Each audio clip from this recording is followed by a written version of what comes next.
Shalom Army of God, senang sekali bisa bertemu dengan kalian hari ini. Buat teman-teman yang baru pertama kali join di ibadah online ini, kami ucapkan welcome home buat kalian semua. Buat kalian yang mungkin malam minggunya terasa sepi, sendirian, gak punya temen, kedinginan, jangan khawatir, kita punya komunitas yang keren banget. Namanya apa? Ya, Connect Group. Di sana teman-teman bisa punya teman baru, bisa sharing sama-sama, bisa nanti juga bertumbuh sama-sama di dalam Tuhan. Jadi buat teman-teman yang belum pernah join di Connect Group, silakan hubungi nomor yang tertera di layar kaca kalian masing-masing. Ini waktunya kita memberi persembahan. Teman-teman bisa transfer ke nomor rekening yang tertera di layar kaca kalian masing-masing. Sebelum kita mulai beribadah, mari kita berdoa. Tuhan, kami mengucap syukur masih diberi kesempatan untuk dapat beribadah di hari ini. Kami berdoa ya Tuhan, dimanapun kami berada, hadirat Tuhan akan selalu nyata dan melingkupi setiap dari kami. Berkati, kami ingin muji muliakan nama-Mu lebih lagi, kami ingin melompat, kami ingin mengucap syukur, kami ingin menyembah-Mu lagi ya Tuhan. Terima kasih atas berkat-Mu, kami percaya Tuhan akan selalu berada beserta dengan kami ya Bapa. Ucap syukur atas segalanya, berkati ibadah hari ini, agar kami juga mendapatkan rema yang dapat kami lakukan bersama-Mu, dan Roh Kudus-Mu selalu menyertai kami. Sama-sama yang percaya katakan, amin. Selamat beribadah.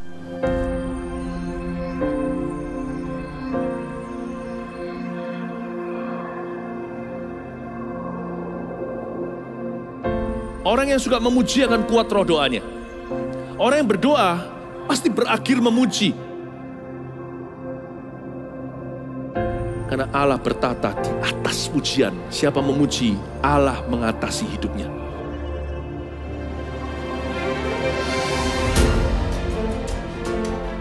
The Year of Praise, tahun pujian menjadi sebuah petualangan yang tiada dua. Menjadi sebuah pelajaran hidup yang langsung dari Kristus. Menjadi sebuah pengalaman yang indah.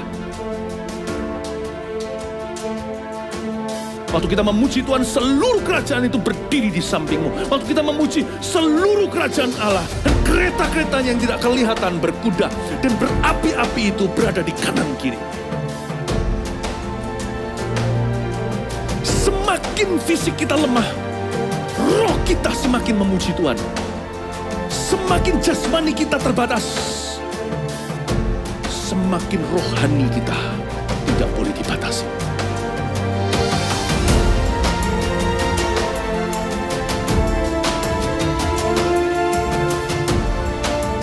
Welcome to the Year of Praise and Provision. Mari kita mengizinkan Tuhan merajut rancangan yang belum pernah kita bayangkan. Mari sama-sama siapkan hati kita. Kita bawa penyembahan kita. Tuhan rindu untuk berjumpa dengan setiap kita hari ini. Let's worship Him.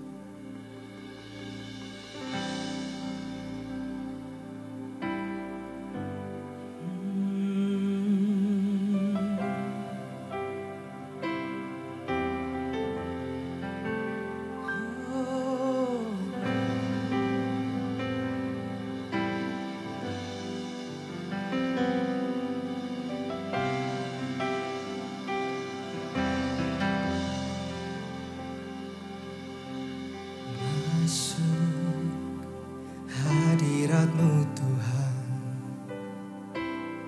dengan korban pujian, masuk hadirat-Mu Tuhan, perhiaskan kekudusan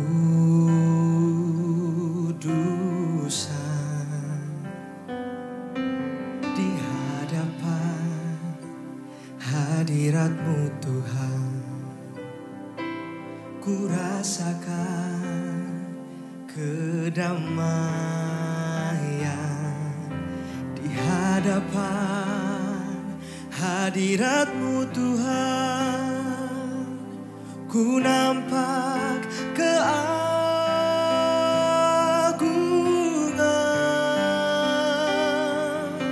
Mari angkat tangan kita. Yesus, ku sembah Kau, sujud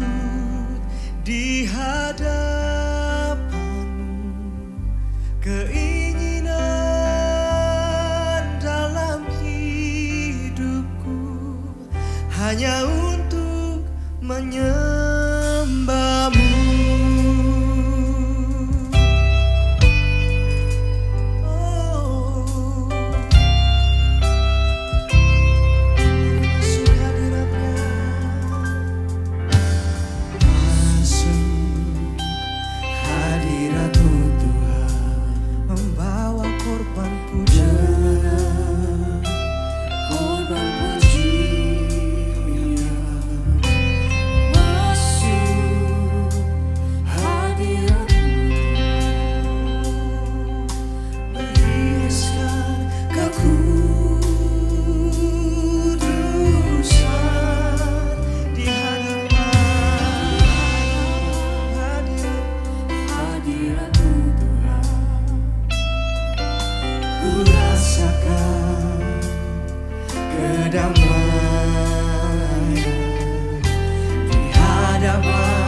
Hadiratmu Tuhan, ku nampak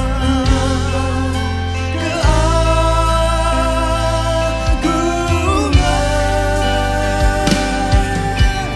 Yesus, ku sembah Kau, sujud di hadapan-Mu. Keinginan dalam hidup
setiap kedalaman hati kami Tuhan. Keinginan kami Tuhan hanya untuk menyembah-Mu Yesus, ku sembah. Eska sujud di hadapan-Mu.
musim kehidupan, Tuhan kau hadir, kau pegang kendali.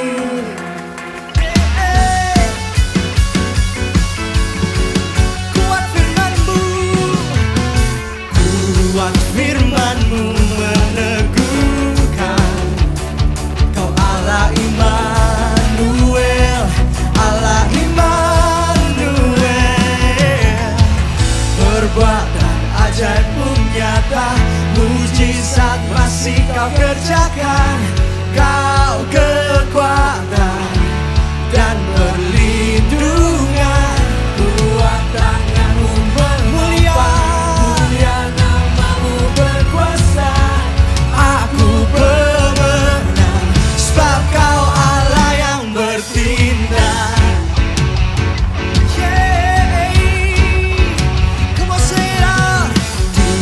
Setiap musim kehidupan, Kau hadir Tuhan, Kau pegang kendali. Kuat firman-Mu meneguhkan. Kau Allah Immanuel. Bersama-sama angkat kedua tangan kita, katakan perbuatan ajaib-Mu nyata, mujizat masih Kau kerjakan. Kau kekuatan dan perlindungan, kuat tangan-Mu menopang, mulia nama-Mu berkuasa. Aku pemenang, sebab Kau Allah yang bertindak. Clap your hands everybody, come on.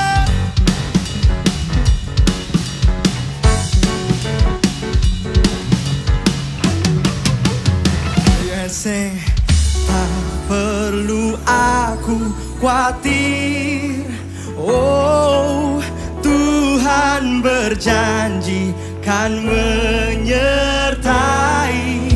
Kuatkan dan ku teguhkan hati, Tuhan pegang kendali. Nyatakan imanmu, katakan Tuhan, Tuhan pegang kendali.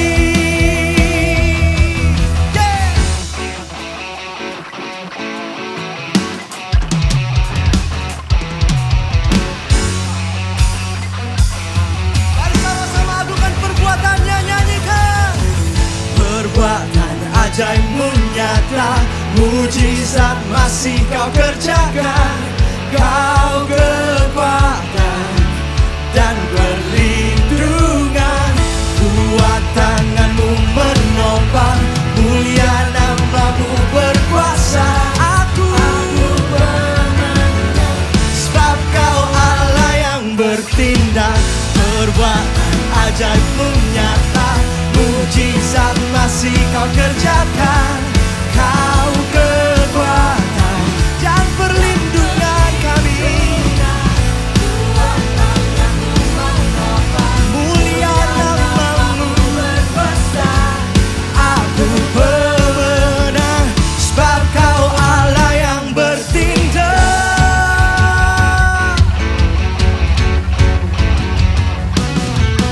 Yeah.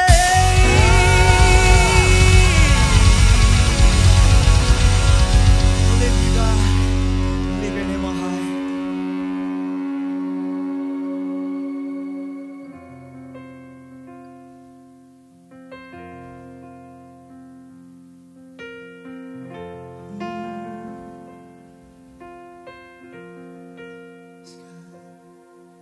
Kami menyembah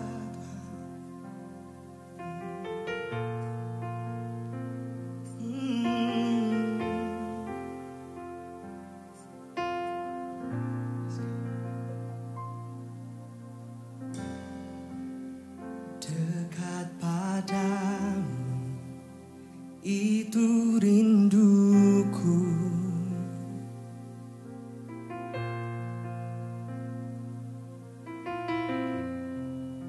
Setiap kataku, Kau pun menunggu.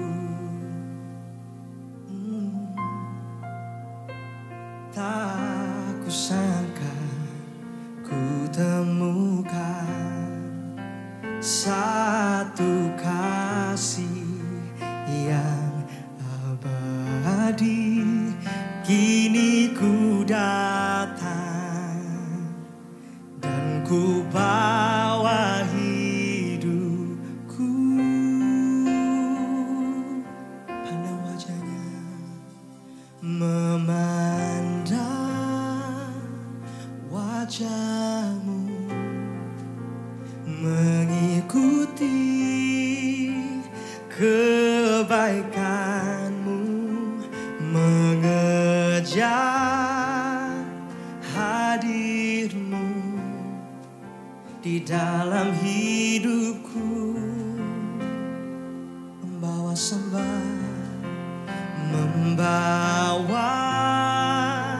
sembahku dan menyatakan kebesaranmu, mengejar hadirmu di dalam hidupku. Akan dekat padamu, dekat padamu, itu rinduku. Setiap kataku kau menunggu, setiap kataku kau pun menunggu. Tak kusangka ku temukan satu kasih yang abadi. Kini ku datang dan ku bawa hidupku. Mari pandang wajahnya dan nyanyikan, memandang wajahmu, mengikuti kebaikanmu, mengejar hadirmu di dalam hidupku. Oh, membawa sembahku,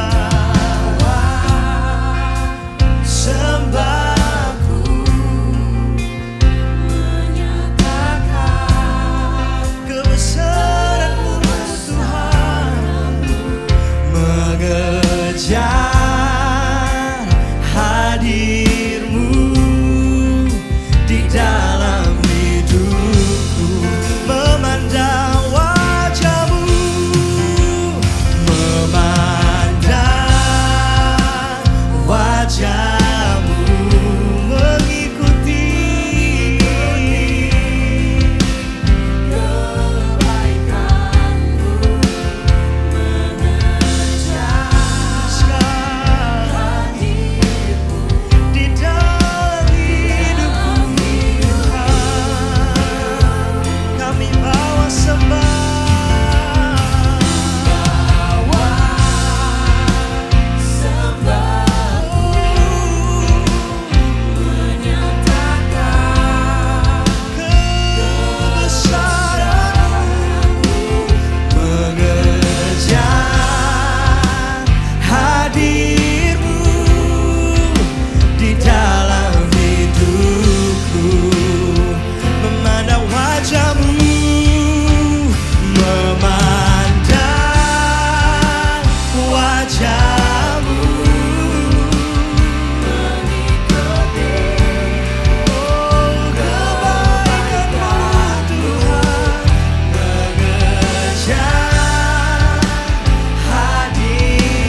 di dalam hidupku.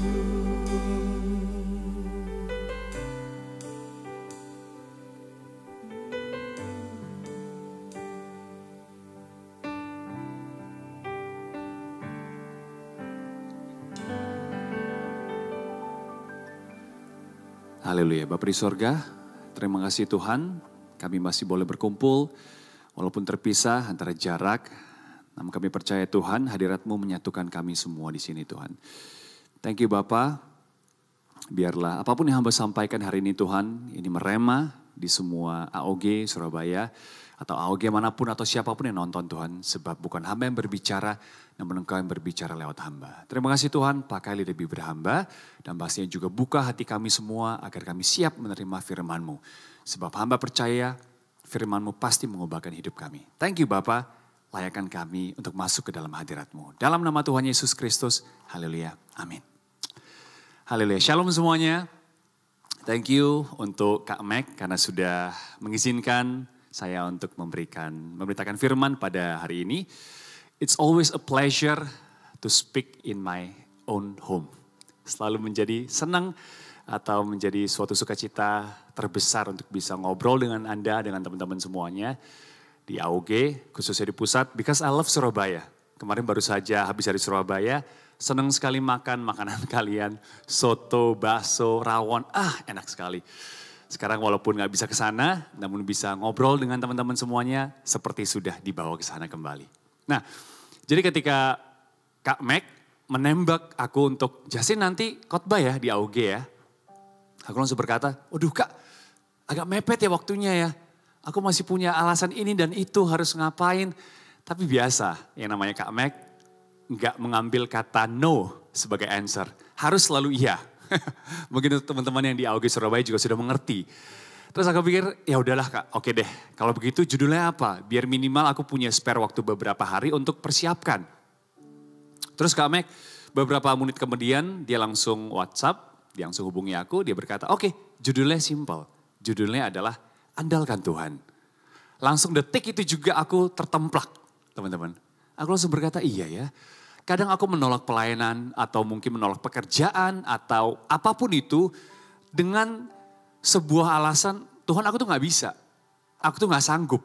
Padahal sebelum kita menilai diri kita gak sanggup, kita harus terlebih dahulu mengandalkan Tuhan. Betul ya? Jadi aku berasa bahwa Tuhan yes untuk khotbah kali ini biarlah aku sepenuhnya mengandalkan dirimu. Walaupun mungkin preparation-nya agak mepet. Namun hamba percaya bahwa it's not all about preparation. Preparation penting, tapi not all about that. Tapi it's all about you. So hari ini judul khotbah saya adalah Andalkan Tuhan. Ya, mengandalkan Tuhan atau mengandalkan itu sama dengan menaruh kepercayaan kepada. Kepada siapa kita andalkan? Siapa yang kita andalkan, di sanalah kita letakkan kepercayaan kita kepada. Apakah kepada our dad, our mom, brothers, sisters, best friend, atau mungkin pasangan kita even, atau Tuhan, teman-teman. Jadi ibarat kalau HP itu seperti emergency number, atau emergency call. If something happen, sesuatu yang urgent terjadi, siapa yang kita telepon duluan? Apakah orang tua kita tadi? Apakah best friend kita? Atau Tuhan yang kita telepon duluan? Karena saya percaya bahwa siapa yang kita telepon duluan, disitulah terbukti atau ketahuan kita paling mengandalkan siapa dalam kehidupan ini. Aku mau cerita sedikit, dulu mama aku paling mengandalkan papaku. Asal ada papa semuanya tenang, semuanya beres, tinggal terima saja. Ditanya, besok mau makan apa? Nggak tahu, terserah papa. Besok mau kemana? Up to him. Besok mau ngelakuin apa? Mau ketemu siapa? Terserah semuanya. Nggak peduli, asalkan ada papa, hidupku aman. Masa depanku aman. Tapi one day, Tuhan izinkan papa dipanggil ke rumah papa. Papa meninggal, kemudian setelah itu mama stres berat, bahkan depresi. Karena beliau kehilangan tempat berpijak.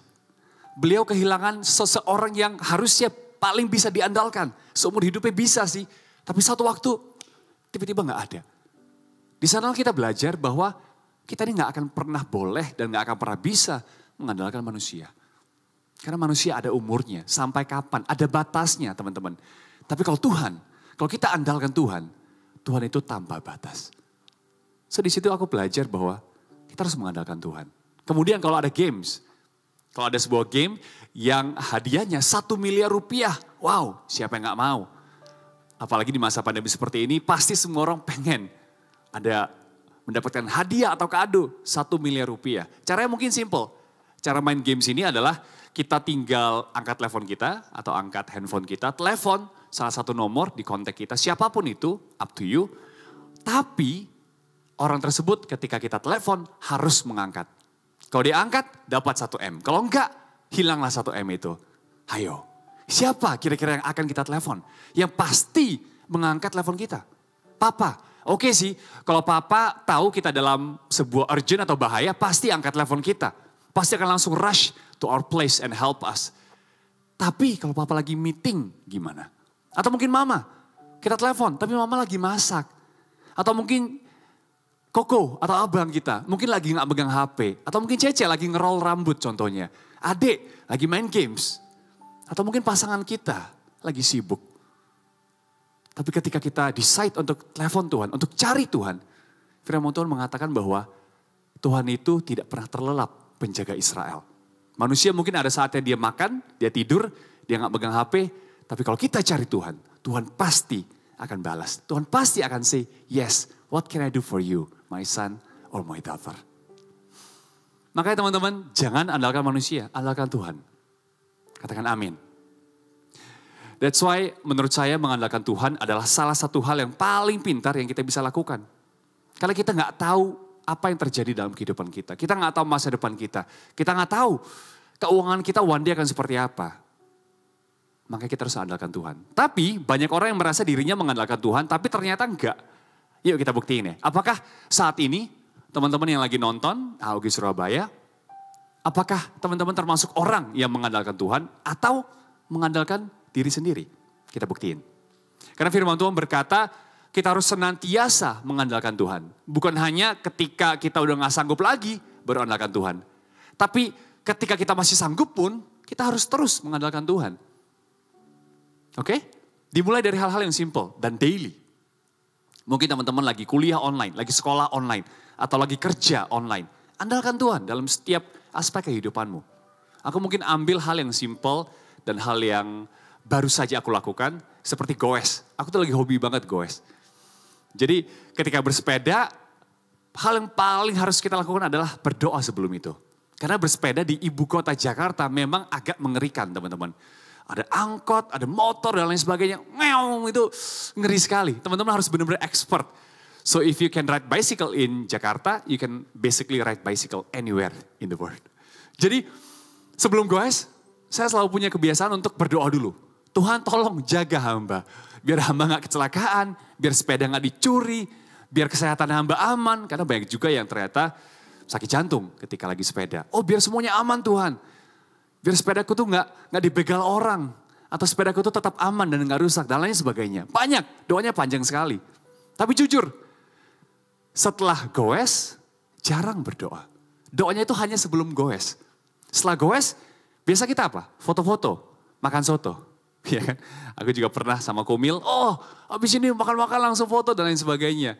Tapi akunya lupa doa. Lupa doa berkata, Tuhan thank you ya, sudah jaga aku today. Teman-teman, ada gak sih yang seperti aku? Sebelum kita ngelakuin sesuatu atau sebelum kita meeting besar, kita doa sama Tuhan. Tuhan jawab, puji Tuhan. But then, kita lupa mengucap syukur. Kita lupa berterima kasih, kita gak say thanks. Kita anggap memang sudah sewajarnya Tuhan tolong kita. Kan kita sudah doa. Tuhan harus lakukan bagian Tuhan dong. No. Itu namanya bukan andalkan Tuhan. Karena mengandalkan Tuhan, bahasa Ibrani-nya, ai utau uboy. Ada kepala harus ada ekor. Kita mulai dengan roh, kita pun harus akhiri dengan roh. Jadi kalau kita mulai dengan doa, kita mulai dengan ucapan syukur, akhiri juga dengan ucapan syukur. Itu baru namanya andalkan Tuhan. Dan sekarang saya mau beritahu ciri-ciri orang yang mengandalkan Tuhan seperti apa. Kalau bisa kita ambil dalam Alkitab banyak tokoh-tokoh yang mengandalkan Tuhan. Tapi saya mau tarik satu tokoh saja, yaitu Daud. It's safe to say, gini, Daud itu memang bukan orang yang sempurna. Daud itu adalah orang yang raja yang luar biasa, tapi memang punya cacat dan celah. Di akhirnya dia berdosa dengan Batsheba. yang mengakibatkan satu orang jenderal nyawanya hilang.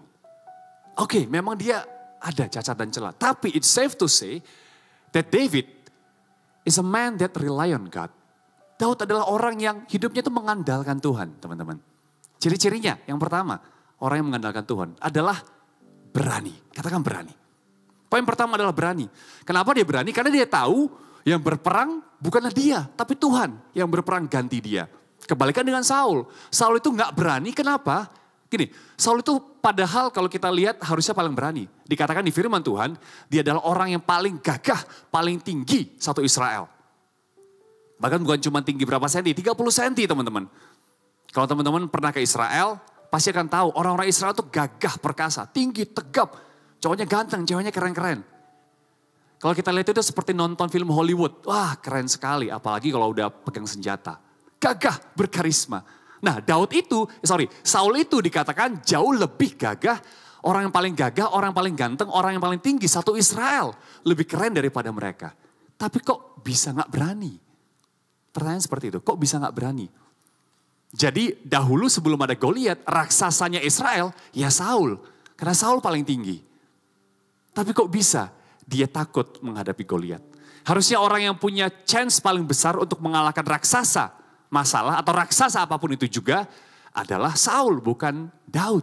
Karena Daud itu kurcaci ketika dibandingkan dengan Saul, apalagi dibandingkan dengan Goliat. Daud ini harusnya nggak ada apa-apa, bahkan seperti kutu yang nggak kelihatan sama sekali. Tapi kok bisa Daud ini berani menghadapi Goliat? Karena yang Daud andalkan bukan umban, tapi Tuhan. Daud percaya kepada Tuhan. Umban itu sebenarnya teman-teman adalah senjata anak-anak. Yang beda tipis dengan ketapel, sama-sama dari karet. Umban itu mungkin ada yang dari karet, ada yang dari kulit binatang. Tapi basically they just swing it, bukan senjata tajam. Senjata tajam ketika itu pedang hanya bisa diperoleh oleh keluarga raja. Jadi Daud nggak punya pedang ya dia pakai umban. Harusnya umban itu hanya untuk memburu binatang kecil. Tapi bisa digunakan untuk mengalahkan Goliat. Wow. Adakah teman-teman yang saat ini merasa takut menghadapi tahun yang baru ini? Masalah yang dulu aja belum selesai bro. Apalagi ditambah masalah yang depan. Masalah yang nanti akan datang di tahun yang baru. Jangan takut. Andalkanlah Tuhan dan jadilah berani seperti Daud. Bukan asal ada umban di tangan. Tapi asal Tuhan memegang tangan. Maka kita pasti bisa kalahkan Goliat. Haleluya. Poin kedua, ciri-ciri orang yang mengandalkan Tuhan adalah di 1 Petrus 4 ayat 7. Aku bacakan. Kesudahan segala sesuatu sudah dekat. Karena itu kuasailah dirimu. Dan jadilah tenang supaya kamu dapat berdoa. Nah teman-teman Daud sih berani. Tapi yang namanya manusia pasti ada cemas dan khawatir. Manusiawi namanya. Daud mungkin berpikir aku ini belum menikah. Aku ini belum melaksanakan tujuan hidupku. Belum capai tujuan hidupku seperti apa. Kalau sekarang gue mati. Gimana? What will happen to my family and everything? Kemarin-kemarin iya sih Tuhan tolong aku ketika aku melawan beruang, melawan singa. Iya tapi ini kan Goliat. Seorang raksasa yang tidak terkalahkan sebelumnya. Masa bisa sih aku ngalahin dia? Mungkin pikiran Daud berkecamuk. Tapi ini yang hebat dari Daud. Daud menguasai rasa takutnya. Dia tidak membiarkan ketakutannya itu menguasai dia kembali. No. Jadi ketika Daud melawan Goliat, dia tidak sembarang mengumban. Kalau teman-teman baca di firman Tuhan, dia nggak langsung, oh masih berapa kilometer langsung umban aja. Tenang, Tuhan pasti pelihara. Enggak. Dia itu step by step. Dia perhatikan, dia baca situasi seperti apa, dia mencoba untuk mengkalkulasi, mengestimasi, dan tidak sembarang mengumban teman-teman. Haleluya. Dan pasti pilihan batunya juga benar. Dia tidak mengumban pakai batu bata, kegedean, atau mungkin batu aki, kekecilan. Enggak, tapi batu sungai. Daud ini seperti orang yang dikatakan Paulus. Seorang petinju yang tidak sembarangan meninju. Tapi tenang hidupnya. Tidak sembarangan memukul. Orang yang mengandalkan Tuhan tidak akan panik menghadapi masalah. Mereka akan tenang, berdoa, dan mikir next step apa yang harus aku ambil. Apa yang harus aku lakukan Tuhan. Tindakannya itu gak gegabah. Tindakannya gak asal karena bukan drive by fear, tapi by faith. Jadi teman-teman saat ini kuasailah rasa takutmu, jangan sebaliknya kamu yang dikuasai oleh rasa ketakutan. Haleluya. Poin ketiga, ciri-ciri orang yang mengandalkan Tuhan adalah humble. Katakan humble. Yes, kenapa Daud humble? Karena dia tahu, bukan karena kuat dan gagahnya, but all because of Christ. Semua karena Tuhan. Jadi apa yang bisa aku banggakan kalau semua adalah pekerjaan Tuhan? Itulah yang dikatakan oleh Daud. Makanya Daud itu gak pernah terlalu gengsi untuk menyembah Tuhan. Gak pernah terlalu, enggak lah gue kan raja, harus jaga gengsi. No, Daud itu menyembah Tuhan dalam roh dan kebenaran. Dia sampai guling-guling, dia sampai buka baju, dia sampai apa, lakukan all out for God. Itu orang yang humble. Dan one day ketika ketemu Daud di sorga, I'm gonna shake his hand dan berkata, atau mungkin bertanya kepada dia, kamu tuh hebat, nama kamu banyak dipakai oleh orang Kristen. Kemudian juga banyak kisahmu yang dipakai untuk sekolah anak, gereja anak, dan lain sebagainya. What do you feel? Mungkin Daud akan menjawab, I feel nothing. Because I'm just ordinary man who serve extraordinary God.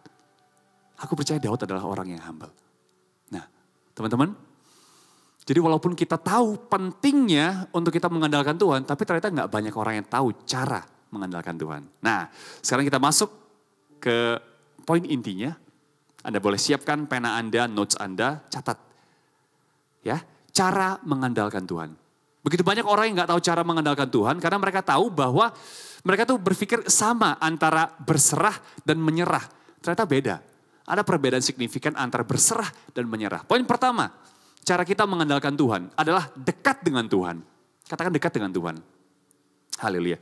Ini ada di Mazmur 42 ayat 1 sampai 2. Saya bacakan untuk Anda. Kerinduan kepada Allah. Poin pertama, ayat pertama. Untuk pemimpin biduan, nyanyian pengajaran Bani Korah. Seperti rusa yang merindukan sungai yang berair, demikianlah jiwaku merindukan Engkau, ya Allah. Nah, poin sungai yang berair saya mau highlight untuk Anda. Ternyata nggak semua sungai itu berair loh. Ternyata ada juga sungai yang kelihatannya berair, tapi ternyata isinya hanya lumpur, hanya lumut atau bahkan kering.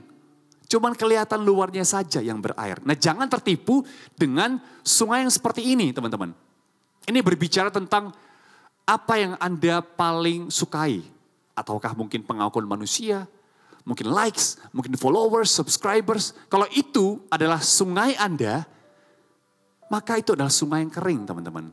Bisa dipastikan kalau Anda mencoba untuk minum sungai dari situ, pasti akan haus lagi dan gak dapat manfaat apapun. Itu gak akan puas. Sungai yang berair hanya bisa kita dapatkan di dalam Tuhan, di dalam Kristus. Sukacita lain di luar sana itu gak ada yang abadi. Teman-teman mungkin berkata, enggak lah, Kak Jasin pernah gak dapat undian mobil? Itu kan sukacitanya happy sekali. Kita iseng-iseng dapat undian, menang mobil. Percayalah, aku pernah mendapatkan undian mobil. Happy gak? Happy. Tapi teman-teman pernah gak menuntun orang untuk percaya Kristus? Wow, the joy is more than that. Sukacita itu lebih daripada dapat apapun. Dapat undian mobil, rumah, pasangan hidup. Bukan pasangan hidup diundi ya, bukan. Tapi teman-teman dapat apapun, itu gak akan pernah bisa menyamai sukacita kita menuntun orang untuk terima Tuhan. Dapat mobil, paling senangnya seminggu, 2 minggu, maksimal 1 bulan. Tapi setelah itu, biasa aja, udah jadi mobil bekas. Tapi kalau Anda tuntun orang terima Kristus atau melakukan segala yang rohani, Anda mungkin bisa ingat-ingat flashback kisah, iya ya, oh God, thank you so much ya, Tuhan masih pakai aku. Wow. Jadi kalau saat ini teman-teman merasa jiwa kamu tuh kosong. You need God. You need Jesus. Ya. Kemudian dikatakan bahwa jiwaku ini merindukan Engkau ya Allah. Di ayat yang kedua. Ternyata mulut bisa kangen atau rindu dengan makanan favorit. Hati bisa kangen dengan pasangan atau gebetan. Tapi jiwa hanya bisa rindu kepada Allah. Jiwa hanya bisa rindu kepada Allah. Nah, kenapa dikatakan rindu? Itu juga poin yang menarik. Kenapa dikatakan rindu? Karena rindu itu kalau sudah lama gak ketemu. Betul ya? Kalau Anda ketemu tiap hari, pasti gak akan rindu. Rindu itu artinya ada jeda antara ketemu sekarang, tiba-tiba tahun depan baru ketemu. Ya rindu, I miss you. Atau mungkin rindu, udah sebulan gak ketemu, aku tuh rindu. Nah, rusa ini dikatakan rindu sungai yang berair, karena rusa ini sudah lama gak minum di sungai tersebut. Kalau dia tiap hari minum, dia gak mungkin rindu, teman-teman. Mungkin sudah beberapa hari atau beberapa minggu. Sang rusa tidak minum di air sungai yang berair itu. Aku nggak ngerti apa yang dialami Rusa.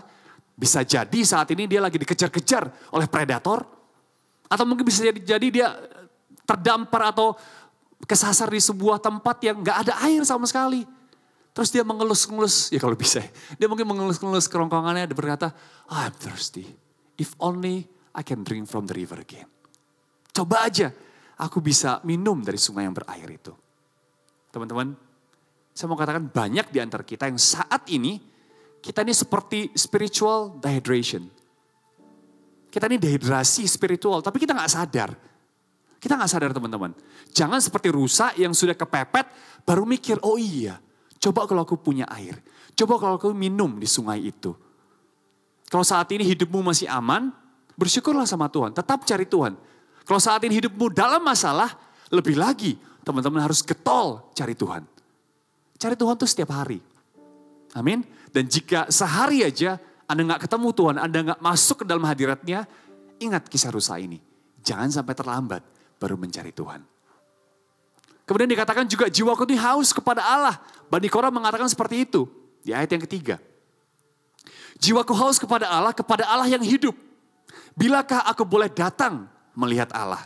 Nah teman-teman dari sejak zaman dahulu sampai sekarang yang punya inisiatif untuk mencari dahulu pastinya adalah Tuhan, bukan manusia. Benar ya? Allah duluan yang punya inisiatif untuk mencari Allah. Jadi jawabannya sudah pasti boleh datang mencari Allah, sudah pasti boleh. Contohnya di zaman Musa, Allah mengundang bangsa Israel untuk naik ke gunungnya yang kudus. Tapi apa yang dikatakan bangsa Israel?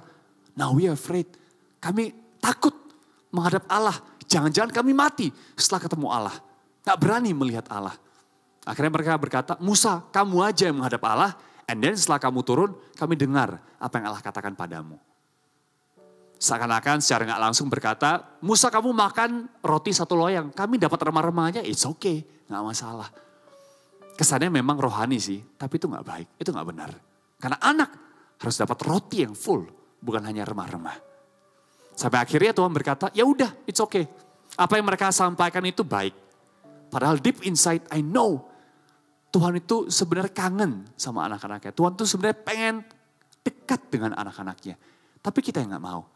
Jadi once again, Tuhan gak pernah tolak manusia.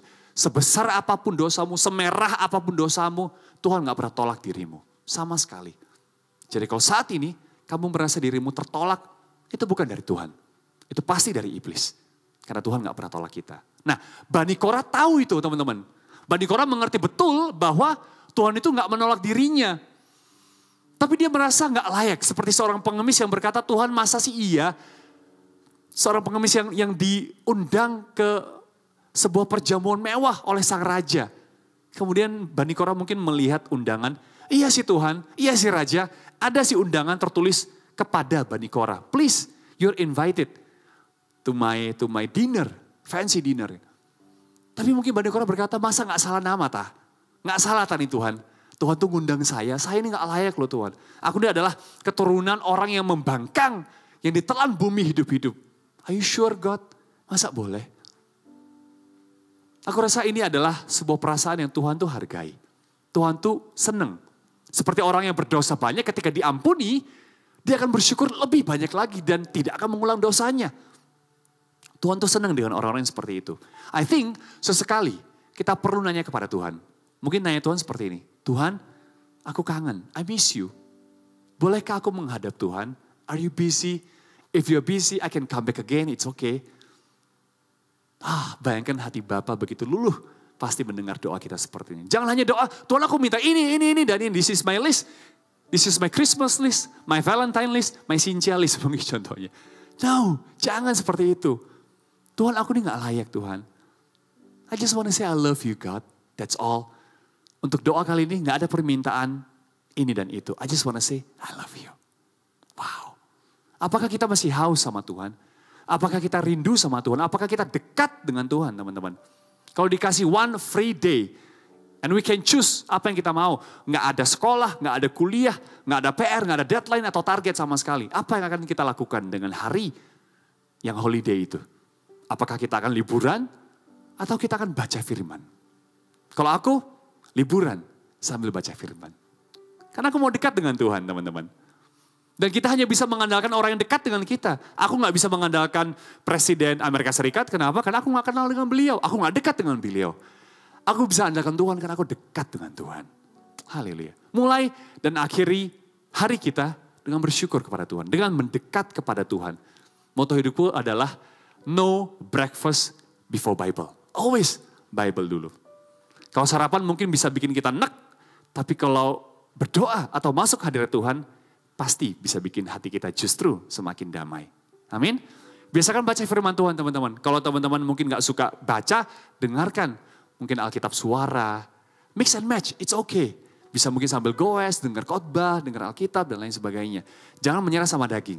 Karena kalau daging kita pasti pengennya main game, nonton, atau bahkan tertidur. Aku juga begitu. Sebelum syuting, biasa selalu baca Alkitab. Ada bosannya gak? Bosan teman-teman. Makanya aku tuh kadang sampai mikir, oke, denger Alkitab yang suara udah. Baca Alkitab fisik yang bisa ditulis udah. Jangan-jangan next time aku harus beli Alkitab yang anti air. Biar bisa baca sambil di shower. It's okay. Might seems funny, might seems weird. Tapi it's okay. Lakuin apa yang bikin kalian tuh gak bosan. Temukan hal-hal baru di dalam Tuhan. Pekerjaanku, profesiku adalah seorang presenter. Dan aku selalu berdoa sama Tuhan. Tuhan, urapi aku. Ajari lidah bibirku agar aku mengerti bagaimana cara berkata-kata. Dan tepat setelah itu, setelah aku baca firman Tuhan, setelah sampai di lokasi, sebelum syuting, ketika syuting rupanya beritanya adalah seperti ini. Seorang artis berinisial A diguna-guna, disantet, dikirimin ini dan itu.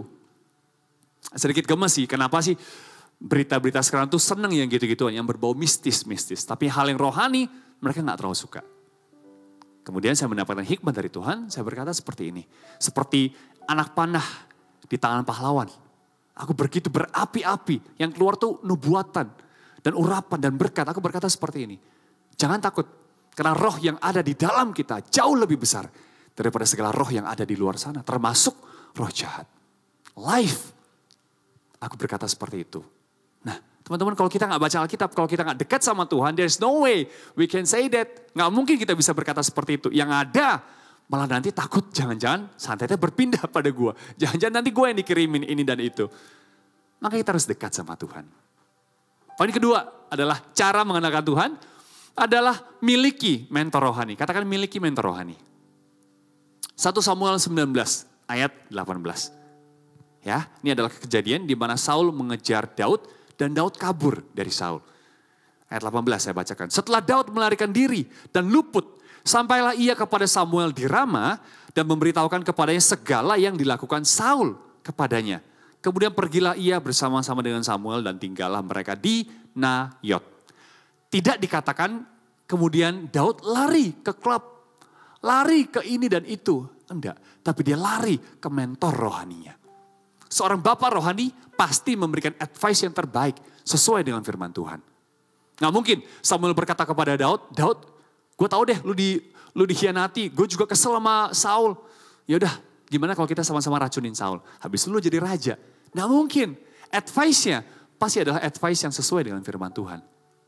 Dan walaupun tidak tercatat dalam Alkitab, tapi aku yakin pasti Samuel ketika itu dia membalut luka hati Daud. Mungkin Daud berkata, Tuhan ini tuh gak fair. Daddy ini tuh gak fair. I've done nothing wrong. Aku hanya anak gembala yang diurapi, tiba-tiba aku menjadi musiciannya Saul, aku melayani dia.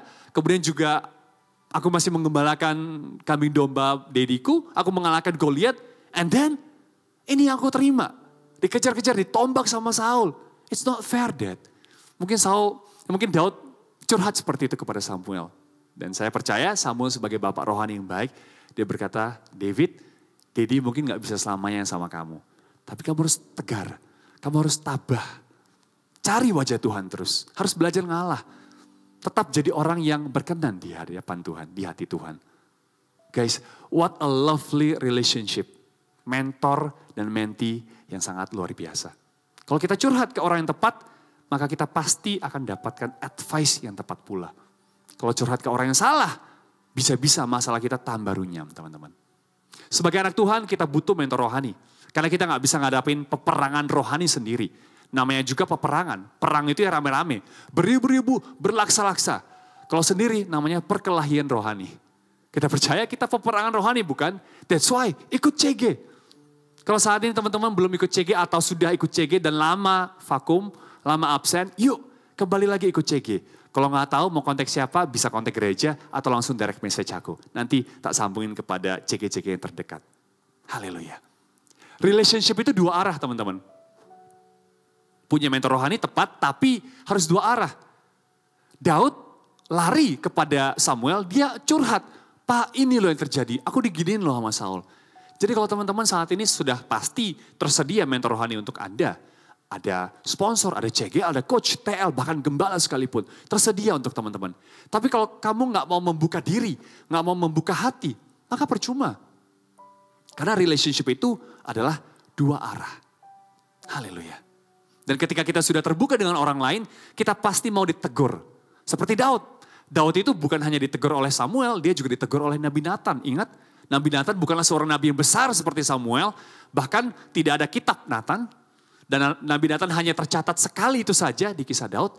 Tapi ketika ditegur tentang Batsheba, Daud ini berasa, iya memang aku salah. Dia mengoyakkan pakaiannya dan mengaku salah, mengaku ampun di hadapan Tuhan. Orang yang memiliki mentor rohani pasti dia akan mudah terbuka dan mudah ditegur sama orang lain. Dia akan terima. Haleluya. Yang ketiga adalah rela jadi figuran. Katakan rela jadi figuran. 1 Samuel 23 ayat 17. Dan berkata kepadanya, janganlah takut.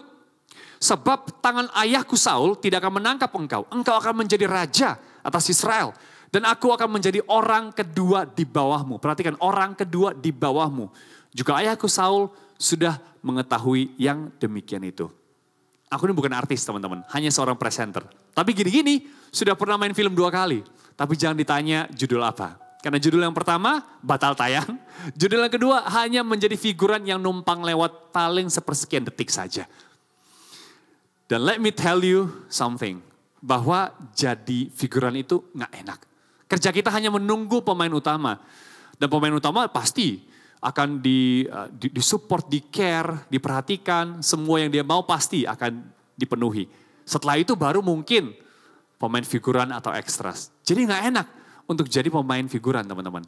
Kalau sekarang ditawarin lagi main film mau gak? Mau, tapi gak mau jadi figuran. Maunya jadi pemain utama. Karena memang orang yang diduain itu gak enak. Jadi yang kedua itu memang gak enak. Enaknya jadi yang pertama atau dituamain. Tapi perhatikan Yonatan. Hidup Yonatan dia rela menjadi figurannya Daud. Padahal siapa yang anak raja, siapa yang anak gembala. Yonatan adalah anak Raja Saul. Raja pertama di seluruh Israel. Sedangkan Daud hanya anak Isai. Anak gembala yang mungkin gak tajir-tajir banget juga. Tapi kok bisa? Kok Yonatan mau jadi orang kedua di bawah Daud? Kok Yonatan mau jadi figurannya Daud? Memangnya Yonatan gak ada visi misi tah? Gak ada ambisi tah? Kok mau teman-teman? Tapi setelah aku perhatikan, aku rindu menjadi seperti Yonatan. Biarlah aku menjadi figuran asal lakonnya atau pemeran utamanya Tuhan Yesus. Haleluya. Karena bukankah goal kita sebagai anak Tuhan adalah so people can see Christ in me. Agar orang bisa melihat Tuhan Yesus di dalam kita. Itulah goal kita dalam dunia ini bukan? Tapi rela gak kita? Kalau one day orang berkata, wih Justin hebat ya. Karena ada Tuhan Yesus. Coba kalau dia gak ada Tuhan Yesus, gak ada apa-apanya. Kita mungkin lakukan yang terbaik, tapi orang pujinya Tuhan, bukan puji kita. Rela gak kita mendapatkan seperti itu? Karena memang manusia ini pada dasarnya haus pujian. Pengennya di follow, di like, di subscribe, dan lain sebagainya. Tapi kalau kita sudah rela itu, walaupun nadanya seperti menghina sih. Ah gak ada Tuhan mah gak ada apa-apanya Justin. For me, itu adalah pujian. Yes benar, tanpa Tuhan gak ada yang mungkin. Semua pasti mustahil. Tanpa Tuhan pasti semuanya mustahil. Gak mungkin aku bisa tetap ada seperti ini. Ngurusin anak yang luar biasa. Struggle banget teman-teman. Kalau tanpa Tuhan gak bisa. Bagaimana dengan pelayanan? Teman-teman mau gak rela gak melayani hanya menjadi figuran. Mungkin menjadi volunteer yang kerjanya itu rame. Kerjanya itu banyak sekali. From morning to midnight. Gak dikasih apa-apa, cuman thank you ya pelayanannya ya. Rela gak? Atau kita mau tetap jadi yang pemeran utama. Oh look at me, aku mau jadi WL. Atau mau jadi Jadi presenter gereja. Tapi kalau usher atau mungkin orang yang di belakang layar, no, gue gak mau. Pelayanan aku di GMS Jabodetabek adalah sosmed. Dan jujur, ini kadang sedikit bertentangan gitu. Pengen rasanya kalau dapat posting yang keren, apalagi kalau dari diri sendiri. Wah, ini posting keren banget. Pengen posting di tempat pribadi, written by Xavier Justin. Tapi gak bisa. Ini pelayanan tanpa nama. Kamu melayani, kamu bikin sekeren-kerennya postingan, ayat dan lain sebagainya. Kamu post, biarlah kita gak kelihatan. Asal Tuhan ngelihat dan asal Tuhan kelihatan. Simple. Aku belajar di sana, iya ya. Ternyata gak semuanya harus jadi pemeran utama. Ada saatnya kita jadi rela menjadi figuran. Bukan tanpa visi dan misi teman-teman, beda. Hidup harus punya visi dan misi. Tapi please bedakan antara visi dan ambisi kita, ambisi pribadi kita. Yang saya maksudkan adalah rela menjadi figuran asal Tuhan dikenal. Biarlah kita menjadi figuran di dunia, asal kita menjadi pemeran utama di hatinya Kristus. Haleluya. Poin keempat, rasa aman dari Tuhan. Cara untuk kita mengandalkan Tuhan, kita harus tempatkan rasa aman kita bersama dengan Tuhan. 1 Samuel 26 ayat 5. Berkata seperti ini. Berkemaslah Daud lalu sampai ke tempat Saul berkemah. Waktu Daud melihat tempat Saul berbaring dengan Abner bin Ner, panglima tentaranya, Saul berbaring di tengah-tengah perkemahan. Perhatikan, tengah-tengah perkemahan. Sedang rakyat berkemah sekelilingnya. Sudah ada panglima di samping Saul. Di tengah-tengahnya ada pasukan, dikelilingi rakyat pula. Wow, keren ya, aman ya? Pasti aman. Karena rasa aman Saul digantungkan kepada rakyat. Sedangkan rasa aman Daud digantungkan kepada malaikat. Malaikat yang disediakan Tuhan. Tahukah teman-teman bahwa saat ini, detik ini sekalipun, ada malaikat yang Tuhan utus untuk menjaga dirimu. Nggak kelihatan sih. Memang sometimes kita lebih gampang percaya yang kelihatan daripada yang nggak kelihatan. Yang kelihatan tuh gampang. Saul gampang percaya kepada pasukannya. Oh aman gua. Dikelilingi banyak orang. Rame-rame. Tapi kalau Daud dalam kesepian pun dia bisa mengucap syukur sama Tuhan. Rasa aman kita nggak boleh digantungkan pada orang lain teman-teman. Tapi pada Tuhan. Seperti Musa yang mau berjalan kalau ada Tuhan di sampingnya.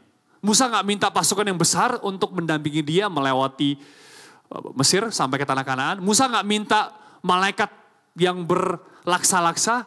Enggak, Musa hanya minta satu, Tuhan sertai dalam setiap langkahku. Tuhan suruh aku pergi, oke, tapi Tuhan sertai ya. Rasa aman kita gak boleh terletak pada keramaian.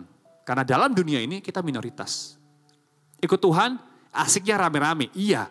Tapi kalau sendirian pun tetap romantis kok sama Tuhan.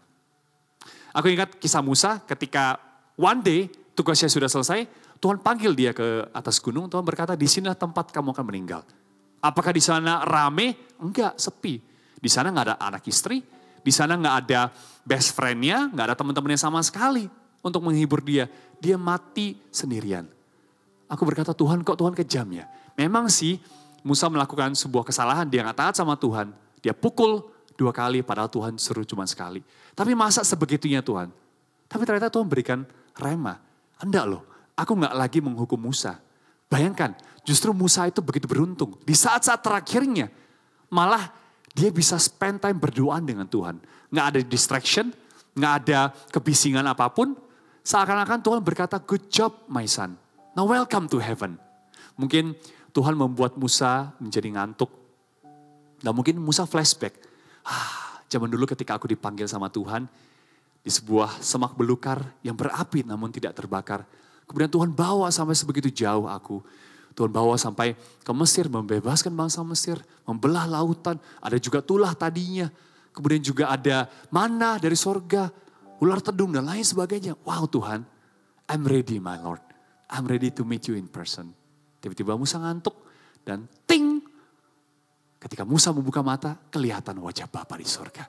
Sesuai dengan permintaan Musa dari dulu. Pengen melihat wajah Bapa di sorga. It's beautiful, teman-teman. Can't you see? Aku sih minta sama Tuhan, Tuhan kalau bisa saat-saat terakhirku, biarlah aku spend time dengan keluarga. Dengan Tiffany, Shanuel, Nicholas. Tapi pun kalau enggak, kalau Tuhan berkata lain. Kalau Tuhan berkata, no, kamu harus mati sendirian di tempat yang asing. Aku berkata, aku gak akan pernah sendiri. Sebab Tuhan besertaku. Tuhan Yesus ada bersama denganku. Poin kelima dan terakhir, berserah. Cara kita mengandalkan Tuhan adalah kita harus berserah. Katakan berserah. Semua pasti hafal ya, doa Bapa kami. Doa yang diajarkan oleh Tuhan Yesus Kristus. Seorang pribadi yang paling dekat dengan Bapa. Harusnya paling mengerti cara mengajarkan kita berdoa. Dan for me personally teman-teman, the most powerful part of the Lord's Prayer bukanlah seperti ini. Kan ada tertulis, karena engkaulah yang mempunyai kerajaan dan kuasa dan kemuliaan sampai selama-lamanya. Amin. Part itu memang powerful sih. Seperti mengklaim janji Tuhan, seperti materai kerajaan sorga, keren. Wah, berapi-api. Tapi menurut aku, more than that, ada part yang lebih powerful daripada itu. Yaitu part yang ini. Jadilah kehendakmu. Wow. 2 kali Tuhan Yesus berkata, jadilah kehendakmu. Yang pertama, di doa Bapa kami yang ia ajarkan. Yang kedua, di Taman Getsemani. Dia berkata, biarlah cawan ini berlalu Bapa, tapi bukan kehendakku yang jadi, namun kehendakmu yang jadi. Tuhan Yesus berserah dan menyerahkan nyawanya kepada Bapa. Jadi Tuhan Yesus meninggal bukan karena kehabisan darah di kayu salib, no. Tapi dia menyerahkan nyawanya ke tangan Bapa. Tuhan Yesus mengajarkan kita the art of surrendering. Seni untuk berserah kepada Bapa. Karena tahu God is in control of everything.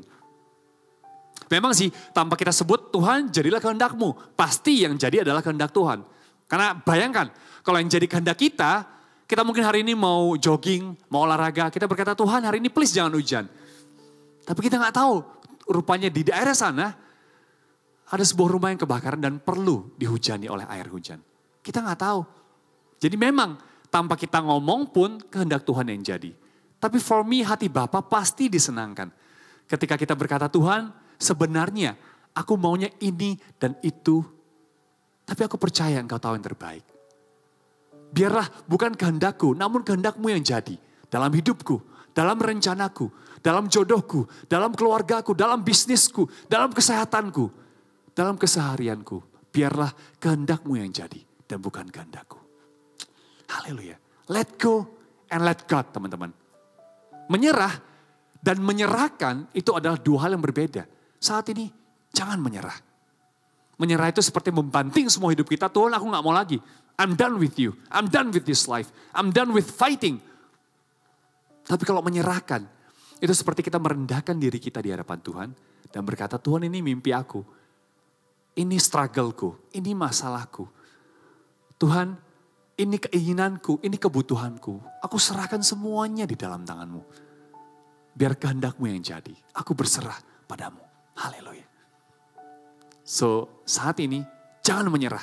Tapi serahkanlah segala kekhawatiranmu kepadanya. So cara mengandalkan Tuhan, simple. Yang pertama, dekat dengan Tuhan.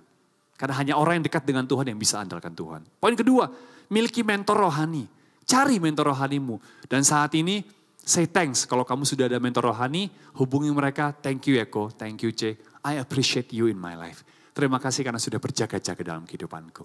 Poin ketiga, rela jadi figuran. Asal Tuhan Yesus pemeran utamanya. It's okay. Rela jadi figuran. Poin keempat adalah rasa aman kita dari Tuhan. Bukan dari vaksin. Walaupun vaksin nanti ketika one day sudah ada, ayo kita vaksin. Tapi more than that, I'm not talking about political.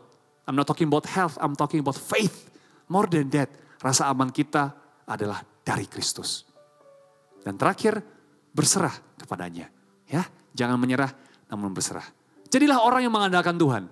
Karena orang yang mengandalkan Tuhan, diandalkan oleh Tuhan. Haleluya. Let us pray. Thank you Father in heaven. Pesan yang kau titipkan dalam hamba sudah hamba beritahukan kepada mereka. Hamba tahu something will happen in their life. Mungkin saat ini mereka termasuk golongan yang sudah tidak mengandalkan dirimu. Sudah mengandalkan pribadi mereka. Sudah mengandalkan kekayaan mereka. Dan mungkin saat ini tabungan mereka sudah habis. But more than that Lord. Hal yang paling baik yang kita lakukan sekarang adalah duduk diam dan andalkan Tuhan. Karena ketika kita mengandalkan Tuhan, kita akan stop panik. Kita akan berserah dan Tuhan pasti akan berikan jawabannya. Andalkan Tuhan saat ini juga. Mungkin untuk teman-teman yang sudah jauh dari Tuhan, sudah lama gak baca firman, yuk kita baca kembali. Tuhan rindu dengan dirimu. Kita hanya bisa mengandalkan orang yang dekat dengan kita. Pribadi yang dekat dengan kita. Kalau kamu sudah dekat dengan Tuhan, pasti kamu bisa andalkan Tuhan. Haleluya. Dan Tuhan akan jawab setiap doamu. Thank you. Untuk teman-teman yang saat ini mungkin ngalamin masalah di bidang kesehatan. In Jesus' mighty name, I speak healing right now. Mereka mungkin gak bisa lagi ngandalin dokter. Karena dokter pun sudah angkat tangan dalam kehidupan mereka. Tapi Tuhan pasti bisa sembuhkan dirimu. Tuhan pasti akan turut campur dalam kehidupanmu. Asal kita andalkan Dia. Mungkin saat ini keuanganmu sudah menipis. Masa depanmu gak jelas. Di hadapan Tuhan, masa depan kita indah. Nantikan waktu Tuhan. Tuhan pasti akan tolong. Help is on the way. Haleluya. Thank you. Bapa, kuduskan mereka, layakkan mereka di hadapanmu. Hamba berdoa dalam nama Tuhan Yesus. Apapun yang mereka doakan, setiap struggle dalam kehidupan mereka, Engkau punya jawabannya. Engkau adalah solusi dalam setiap permasalahan hidup kami. Thank you Father. Terima kasih Tuhan, biar kami tenang di dalam hadirat-Mu, biar kami belajar untuk secure di dalam-Mu.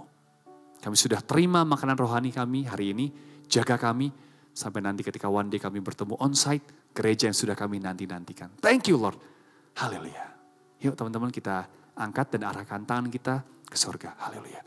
Terimalah berkat dari Allah Bapa, kasih setia dari Tuhan Yesus Kristus, dan penyertaan yang intim dan manis dari Roh Kudus. Saat ini sampai selama-lamanya. Dalam nama Tuhan Yesus Kristus.